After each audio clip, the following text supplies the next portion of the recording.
work, and also our faith and how they can integrate together. So I'll start off saying this. I have been blessed to be a pastor for the last 4 years, one of the greatest blessings of my life. But I also spent, as Chris said, 28 years in banking and finance. And I used to work in high-rise towers up in downtown Charlotte or Atlanta or Jacksonville. And it was a requirement of me as I got to my office to ride an elevator to my office. And so I, being a good accountant, went back and counted all the elevator rides that I have done in my life. And believe it or not, I have taken now at least 38,000 elevator rides in my life. And I went back and quantified that in days. That's actually 40 days worth of riding on elevators in my life. I don't get to do that anymore. But as you can imagine, and some of you may also ride on elevators, you hear some interesting talk when you're on an elevator.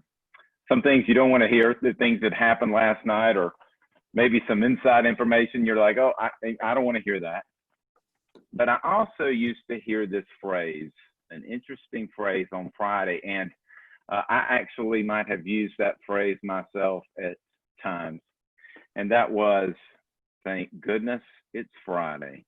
I am so glad it's here at the end of the week. I can't wait to get to the weekend.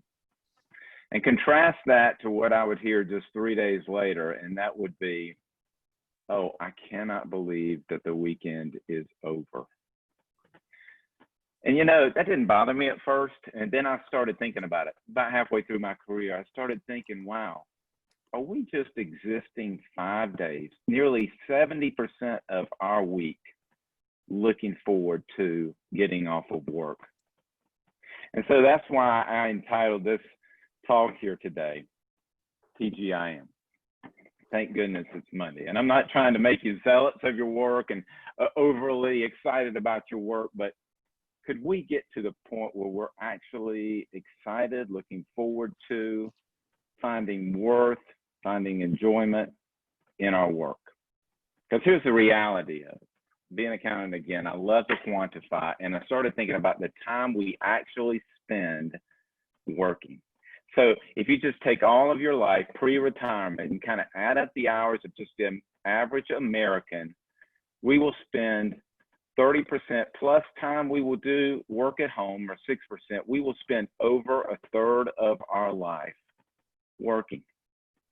And let me put this in even more dramatic math here for you. If you look at the work week, so that time of 5 days or so, then we will actually spend nearly 50% of our time doing work. And so, believe it or not, this is an issue that we have to deal with in our life, because I've heard the phrase said, I don't live to work, I work to live. But given that we will spend nearly 50% of our life, I challenge the integrity of that statement, because in fact, we are going to spend a lot of our time here. And so if that is the case, could we change the dialogue to say, I'm going to live in my rest, I'm going to live in my family, I'm going to live as I worship, and I am going to live my life fully in work.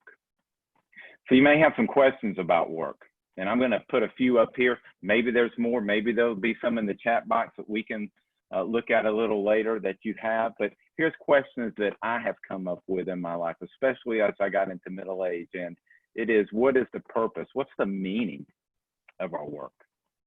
Why do some people seem to be happy at work and some not so happy?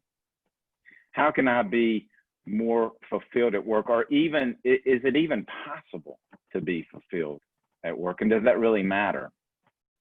And finally, am I doing what I am supposed to be doing in my job? Am I just doing this job to make a living? Am I just doing this job because I have to? Or is there a purpose? Is there something specific that God has in mind for me to do work? You see, I think the biggest issue that we as men have, we as people have, when we look at our work, when we get down to the heart of the matter, is that, does our work have purpose? Because we all here are learning to live and want to live a life filled with purpose. A life filled with purpose in Jesus Christ, but a life day to day on this earth to give him glory and to have purpose in what we do, certainly what we do in our vocations. And sometimes it's hard to ask a question like that because there's already things that are weighing us down. And I want to just acknowledge those things today. As I talk to people in the church, outside of the church, as I talk to people in my banking career, there are things that are weighing us down that cause us not to be able to look closely, intelligently, emotionally at the purpose of work. And one is debt. We as a nation have never been in more debt than we are today. And Proverbs 22:7 says that the borrower is slave to the lender. In 1952, the personal average debt for an American was $160. Today, that's $11,140. I can't even do the math on that. So many multiples of time. The other is what I would call the party question. You know, you go to a party and they say, what's your name? Where are you from? Generally, the second or third question is, what do you do? And it's a fine question, and I love answering that question, but sometimes we as men in particular identify who we are by what we do. And let me tell you today, there can be nothing more dangerous than letting what you do define who you are. Yes, it's important what you do. What you do is defining of your life, but it does not define who you are in Christ. Sometimes we work to just get the best stuff for our family. You know, we work hard to make sure that they have all the things maybe we didn't have. And I'll tell this story that we were moving to Atlanta and we had a basement and I didn't have a TV for the basement, and I agonized over what was the right size TV. Should I get an HD TV? Where should it go? And my 6-year-old son told me go through all this agony over a television set, and he said, Dad, it's not about the toys. I'm like, wow. Out of the mouth of babes come true wisdom. Pay for performance is a trend that has been here since the early 2000s, maybe before that. And while it's fair to pay for the performance that we do, what it also can do in a work environment is set up competition. And so therefore work becomes more about, am I getting ahead of my peer? Am I doing better than my peer so I can make more money, rather than, am I doing the work that I'm called to do? And I'm working with my teammates and uplifting them so that we get something done for the good of our company and the good of society, or other stuff that we may bring into our work situation. So I want to talk about purpose today in our work.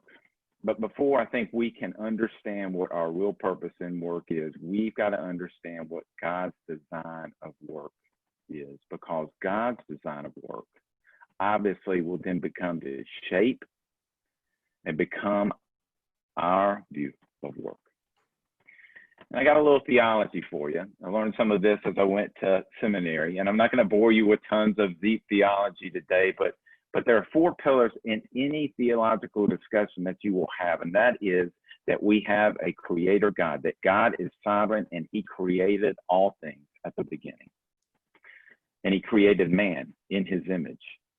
And he created a perfect garden and said, live in this garden and obey that command to not eat of the one tree. But Adam and Eve disobeyed God, and so they fell into sin, and that causes sin throughout our generation. And so what God created as good, for instance, he creates work, actually becomes now tainted with sin and becomes hard. But the good news is that we are redeemed from that fall, that Christ has come to redeem us, to bring purpose to everything in our life. And we'll see in a little bit, even to our work. And then finally, one day, God will make it all perfect. All of the sin, all of our sorrows will go away, and we will spend eternity in his kingdom with him. So let's talk about first God's design of work and what he created in work. And the first thing we need to know is God shows us that work is good and that God himself is a worker. It says in Genesis 2:2, on the 7th day, God finished the work that he had done, and he rested on the 7th day from all the work that he had done. So God blessed the 7th day and made it holy, because on it God rested from all his work that he had done in creation. I was amazed when I read this verse. It is generally letting us know that God rested, but look at the word work that's used 3 times and the emphasis on it. Yes, God spoke existence into being. Yes, he made it out of nothing. But it also says he took 6 days to do it and he worked at it. He literally got in the dirt and formed it. He got in the dirt and he made mankind. And what we know is when he made mankind, he made man in his image. And so therefore, if God is a worker and we are in his image, that makes us a worker as well. But then God created work for our own good. And God said to them, be fruitful and multiply and fill the earth and subdue it and have dominion over the fish of the sea and over the birds of the heavens and over every living thing that moves on earth. And the Lord God took the man and put him in the Garden of Eden to work it and to keep it. So here's what's beautiful. God created the earth. He created raw material for us in a magnificent beauty. And then he says to Adam and every man and woman that follows after that, go and multiply, have dominion over the earth and work it. God invites us in to cultivate his creation. And what I love about this is he's saying there's a garden, there's a place for you to work and steward what I've given. Dominion here doesn't mean we exploit the earth. Dominion means we are stewards and we take care of what God has created. And what this means is every one of us has a job to do, that what we do really matters.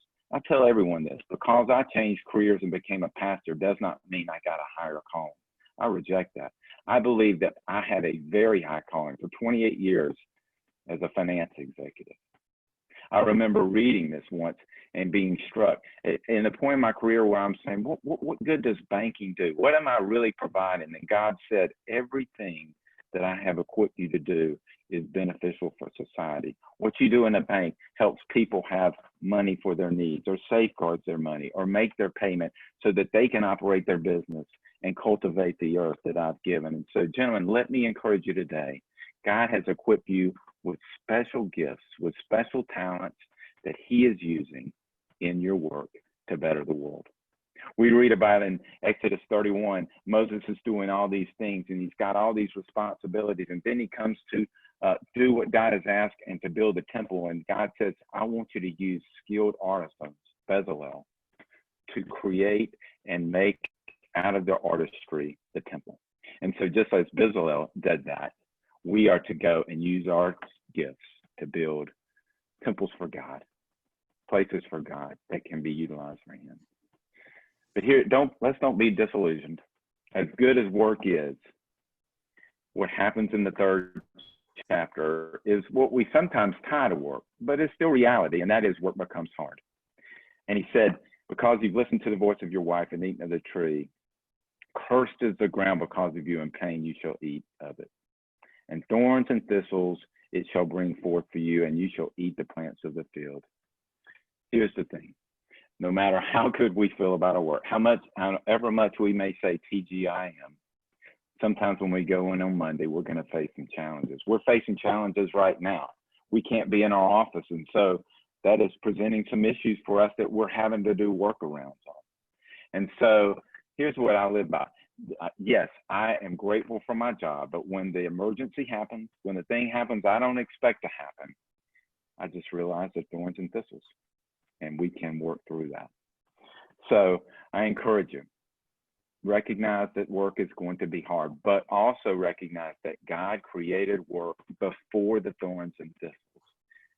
And so rejoice in what he's created for us in work. But as hard as work is, as hard as sin has made work, and the sin that is in our life that causes our world to be broken, Jesus Christ came to redeem it all. We have been justified through faith. We have peace with God through Christ, through whom we've gained all access into faith through grace. But God demonstrates his love for us, and that while we were sinners, Christ died for us. You see, I spent many years trying to please a boss rather than trying to please the boss. And when I brought in the freedom that Jesus brings us through his grace, that same freedom that can go into our work and allow us to work for him, I discovered something all refreshingly new.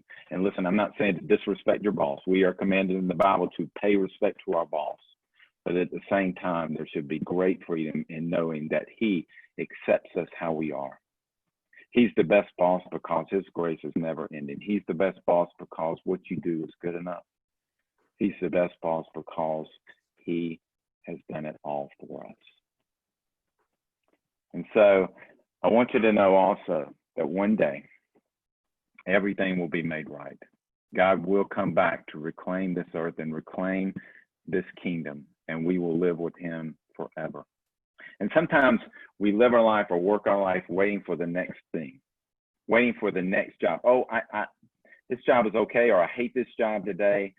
It'll be so much better when I have the next job. And here's what I want to tell you. Work today at the job that God has given you, because what you do today will influence and make you better for what you do tomorrow. I turn to the story of Joseph, who was the favorite son, who had a great farming career ahead of him. And his brothers then took him and sold him into slavery. And Joseph took that kind of job he probably didn't want to do and worked hard at that and became Potiphar's head of household, or the manager of that house. And then he was wrongly accused and put in jail. And he could have easily given up and said, I don't want to do this jail job, but he did it to the best of his ability. And because he did it so well, he eventually got an audience with the king of Egypt. And he himself, Joseph, became the ruler of all of Egypt. Work today at what God has given you the opportunity to do so that you can shine tomorrow. So I'll leave you with three principles that I work by. One is that we get to cultivate God's creation. We should be grateful, and I am grateful for what God has given me, no matter what that job is. Two, realize that work is going to be hard. Stuff's going to come up. And what I want my associates, employees to say about me is, yeah, he was a smart guy. He was competent in his job, but when the going got tough, he kept his cool. He knew we would get through it. He recognized that work sometimes presents problems.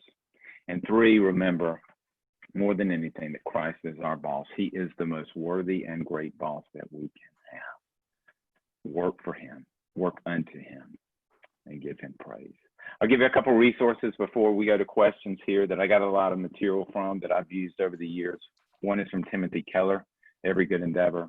The other is a little essay by Dorothy Sayers that goes a little deeper if you want to research deeper on why work. So Chris, I think we'll turn it over at this time for questions, and I welcome the dialogue. All right. Well, that was fantastic, Steve. Thank you so much. Got a couple questions here. First one, what are some ways to be an effective witness or to share my faith while at work? Yeah. Well, and God gives us the opportunity to work, I think, as a platform to share our faith. We should be sharing it with our neighbors and our family. But honestly, we looked at the time we're going to spend there. Some of the deepest relationships, some of the relationships you spend the most time with is going to be at work. So there's a few things I would say. One of them may be surprising. And the first one is be competent in your job. Now, I'm not saying you've got to be the best. I'm not saying you've got to be like the greatest ever, but be competent at your job. It will create a platform for you, for people to say, that guy really tries hard. He really knows his stuff. There's a certain level of respect that you build there. I would also say, remember that it's not what you are, but who you are. And so remember your character as you go through thorns and thistles, as you go through conflict at work. Remember who you are, but who you are will dictate how you act at work. And in that, you can be yourself, and you can do something that's very important, and that is nurture relationships. I don't believe that you can come into work the first day and hand out the four spiritual laws. I believe that a conversation of what Christ means in your life is built by your competence and the way you nurture relationships. And so I'd encourage you to do that. And then when that time comes, when someone begins to ask about your life, you can share your faith with your story, of what Christ has done in your life, and that will give a testament more than anything. So those are some of the tips I would have that has worked for me and All right. many of the people that have witnessed to me in my life. Mark has a question. He asks, how do we endure a boss who is not a godly leader or a man of integrity? That's a great question. We've all had those kind of bosses in our lives. One is sometimes it is not easy to show love back, but there are some days that you need to take a breath and go, okay, there's a lot of ill will coming at me. How much love can I show back in return for that? And what I have found in my career, sometimes you can set the tone. You can cool the situation, and you can even soften hearts by the response that you have back. So take it as a personal challenge to say, what is coming at me is not pleasant. And sometimes I want to respond back in anger or respond back with a quip that maybe catches him or her. But I would say respond back in kindness. It works not just for Christians, but non-Christians as well. And honestly, can get folks to open up and to act more kindly. Also, same thing, be competent in your job. And on the question of integrity, that is a great question. I appreciate you answering that, because first of all, we as Christians are required to uphold integrity. But we just as workers in our professions should do that. I had a boss once that said, there are many things you're not going to be able to control. Matter of fact, most things, Steve, you're not going to be able to control. You can do your job, you can do it well, and something in the environment may cause it to go the other way. There may be a pandemic. There may be things in the economy that happen. There may be all kinds of things that you can't control, but one you can is your integrity. Because on Monday morning, Tuesday, Friday, whatever the day is, you want to be able to look in that mirror and say, I did the right thing, which is tough. I get it. I've been in those situations where you feel like literally your livelihood is based on what you do and not how you do it. So let me encourage you today. I do believe the good guys, the good ladies win in the end. I also had that told to me once. I believe that people who do the right thing eventually win in the end. And I don't know what that win looks like, but here's what I do know. You can look yourself in the mirror when you do the right thing, and that may mean you have to have the courage to stand up to your boss and say, I'm not comfortable with that, and here's why. Let's have a dialogue about what the right thing to do is. Well, speaking of doing the right thing, here's a tough question for you, Steve. How do I become successful yet speak up against wrongs, injustices, or other things I may see in my organization that just aren't right? Yeah. Well, again, you have to be willing to stand up for your principles, because it's the most important thing to do. You know, Jesus said, sometimes you might have to pluck out your eye, cut off your arm, and I'm not being literal with that, but it's more important to give up those things we consider hold holy as keys to our success, to speak into what is right. And what I have experienced in my own life is those who stand up for what is right, generally, sometimes they may be ridiculed. Sometimes they may be on the unpopular side of an issue, but in general, things work out for them. Things come back to where they should be. And so I would encourage you, even now more than ever, to not be silent, to be bold, to pray that God gives you the courage to speak up. And we're certainly seeing that in our society right now, where voices need to be heard, and also voices need to be listened to. And so I would encourage you to be a good listener, to have empathy for what's going on, to analyze all sides of the equation, and then let that Holy Spirit that talks to you in grumbling, in voices that we can hardly understand, but that voice that speaks to you and said, this is the right thing to do, to be mindful of that and then to speak up and work. And I've had to do that in my career, and it didn't feel comfortable at times. And then I got to go home knowing, hey, we did something good today. We did the right thing. All right. Well, we just have a few minutes left, and I wanted to point out one thing. In the chat window, I put a link to a Google Doc, which we'd ask you all to fill out. It's feedback on today's session, as well as how you could get involved with some of the organizations that have presented. So you can do that while we're closing with this video from Josh. So let me get the screen back here, and I think I can share. Let me see. Here we go. Steve, can you see Josh there? Yes, I can. All right, here we go. All right, man. Can you feel the momentum? It's been awesome here at Man Up Charlotte, but we want to keep it going. This is a one-day conference, but the work each of us is going to do moving forward will continue. But it's going to require each of us taking the necessary steps for unified action. And so we've got to link arms together, and we've got to figure out what we personally can do, and then we've got to encourage and motivate one another to go and do it. And so we're here for you here at Man Up Charlotte. You are now part of the community. We thank you for participating in the conference, but we want to stay connected with you moving forward.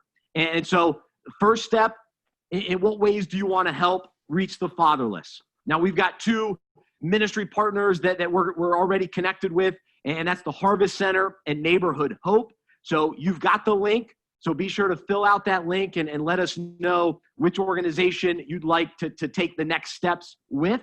And then also, if you're interested in connecting with other men in Charlotte to grow in your faith, to start exploring some of the topics that we've discussed and heard about today, we'd love to connect you with Unpacking It, the ministry that I'm a part of. And so you can fill out that link and reach out to me. We'd love to hear from you. And then also you can connect with CBMC. So be sure to fill out that survey. And so if you want to connect with sports fans, or if you want to connect with other businessmen, you can do that through CBMC. And if you want to connect with kind of the overall Man Up community, you can do that as well. Just indicate that on the survey. So click that link and we'll be able to point you in the right direction. So each of us, it's our responsibility to man up, to maximize the impact that we can have in our homes, in our communities, and in our city here in the great city of Charlotte. And so stay connected with us on social media. Just search at ManUpQC. We're on Facebook, Twitter, and Instagram. So we'll see you there. And Lord willing, we'll see you next year as well for Man Up 2021. Be thinking about who you're going to invite, and we'll get the men of Charlotte back together again. And in the meantime, let's take unified action to man up here in Charlotte. Thanks, men. All right, gentlemen, we just have a few seconds left. It's Father's Day weekend. I would like to end with the blessing that Aaron spoke in Numbers chapter 6 over the Israelites, to bless all of you who are dads on this Father's Day weekend. The Lord bless you and keep you. The Lord make his face shine on you and be gracious to you. The Lord turn his face toward you and give you peace. Thank you, gentlemen. Thank you. Thank you, Steve. God bless.